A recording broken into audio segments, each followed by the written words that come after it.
Okay. Okay, right, this year. Welcome everyone to this year's Bob Todd Memorial Reunion. Did everyone hear that? Yep. Yeah? Like that, yeah? Right, okay. Being the 13th anniversary since his departure from this world. But luckily his memories are still strong. I must apologise again this year for a late notification being sent out. Again was caused by unforeseen events, mainly culminating in my health problems, combined with old age. I think quite a few people might understand that, but still there. Which confined me to barracks for 6 months over Christmas and the New Year. And at that time I had no interest in organising this year's event. But Bob's memories are still very strong, which helped me through a bad patch in my life, which has left me with possible lifetime problems which I must address. Anyhow, I'm glad to say that Ian McCabe,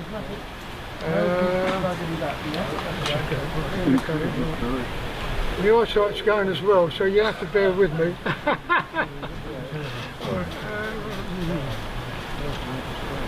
Yeah, I'm glad to say that Ian McCabe at short notice printed all the invitations. Thank you, Ian. Right.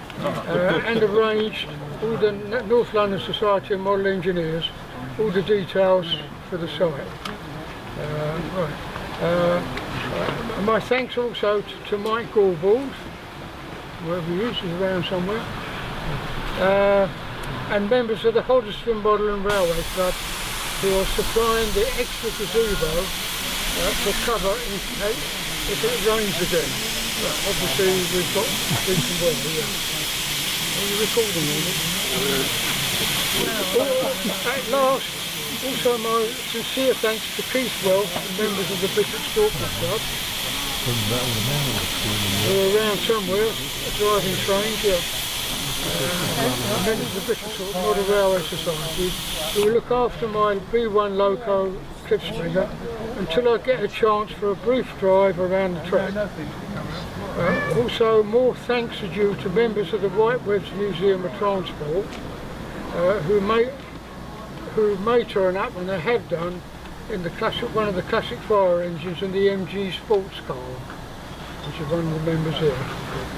Also thanks to one of the members, Keith Charles, who has collected and will return.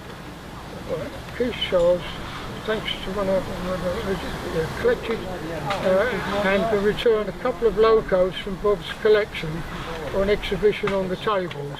That's the one on each end.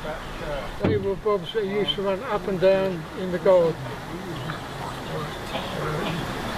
And Keith using his van, large van, all at short notice, so that is always appreciated.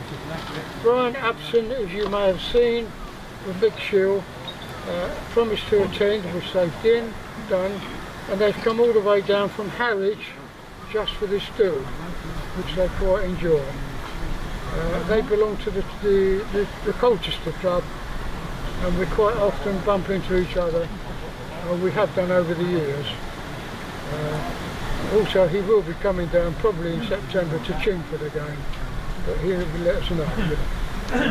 Right. Oh yes, with the latest locomotive, a rare 5-inch gauge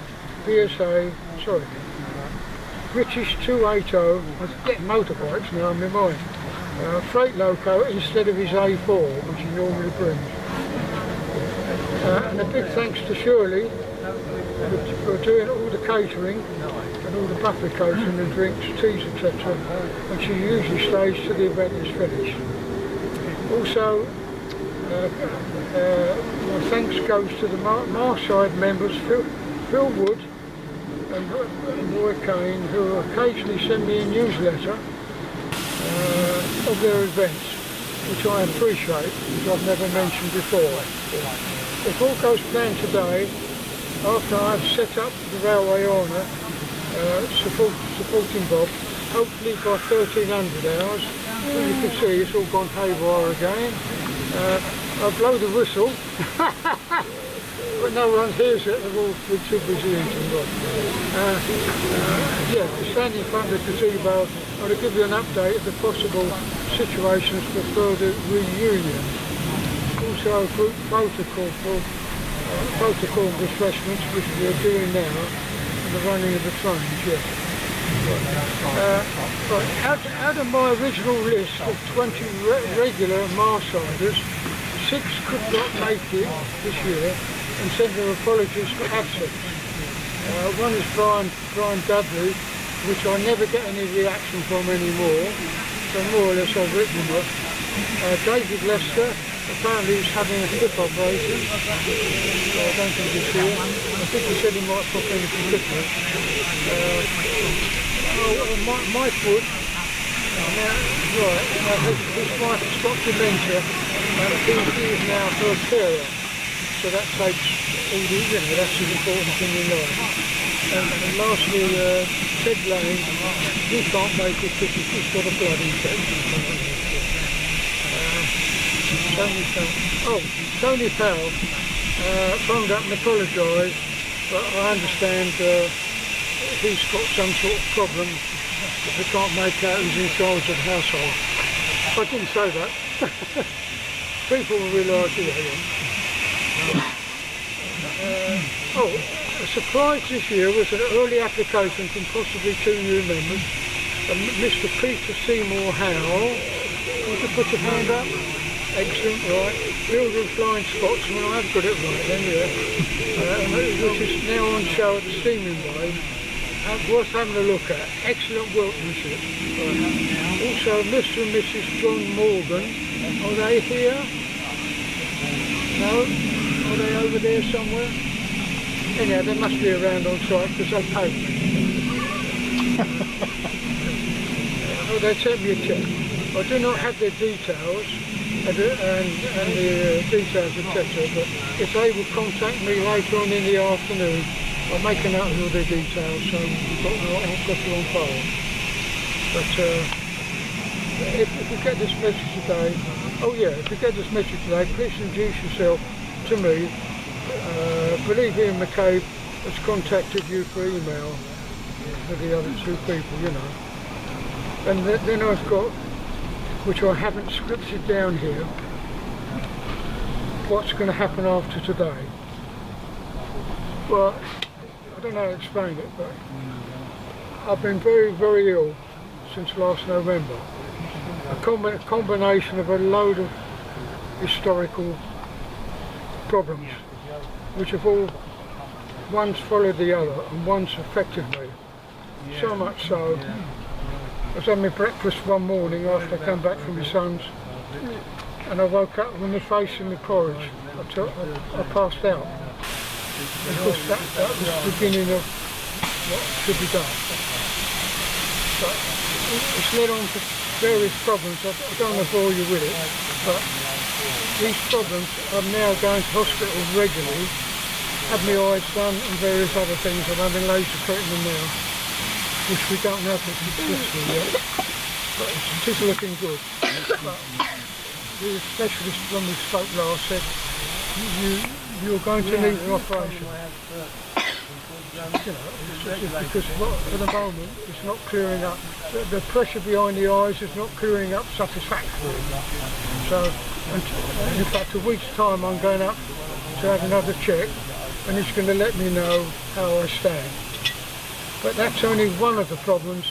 The other problems are being dealt with through the doctor and in other NHS sections, But that is getting too much for me. I can't handle it all.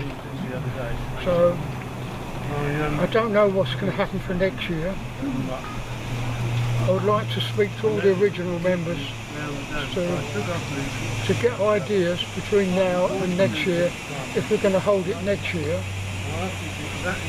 And if I hand it next year, I think Tim Speechley, no, not Tim Speechley, who's the other chap, said to me, I can't remember his name now, he said the best place to hold it if we're going to finish, is where we started at all the end.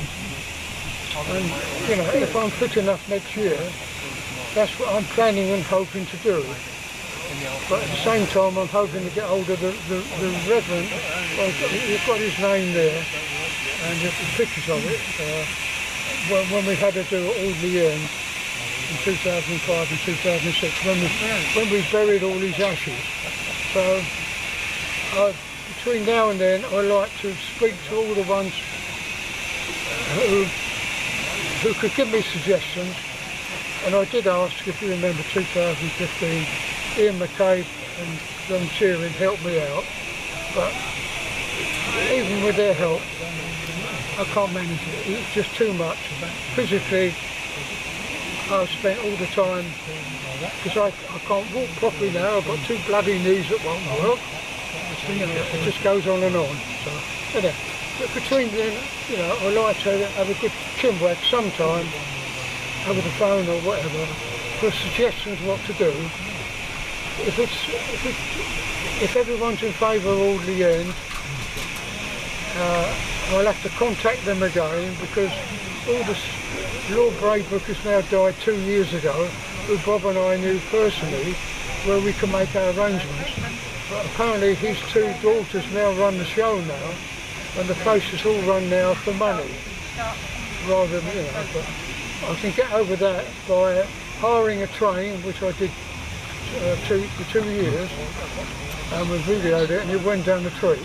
But anyhow, if that's the way it's going to go, I think I can try to do the organised and try and get hold of the Reverend, and if I can do that, that'll be the linchpin if you want to go there. So anyhow, I think I'm boring you, and I'm boring myself with all the fucking problems. Excuse the wording, but this is how I feel about it. I'm just, you know, if we'd spoke about this 2 months ago, which a couple of people spoke to me, and I said, no, I'm not going to do it anymore. It's Ian, luckily, and one of the others gave me a kick up the backside. That's why we're here today. Anyhow, I'll sort of make up for all the wet weather last year. Anyhow, thanks for bearing with me. Enjoy the rest of the day. All the ones that haven't paid me, come up in about an hour's time, or whatever. I'll take the money and put you on the list and all the details. So, yeah. In the meantime, if you want to play trains, carry on. And if you want to eat, carry on. What about the beer? Have I said enough? Thanks for being patient with me. Cheers, all the best. Thank you. I hate making these speeches.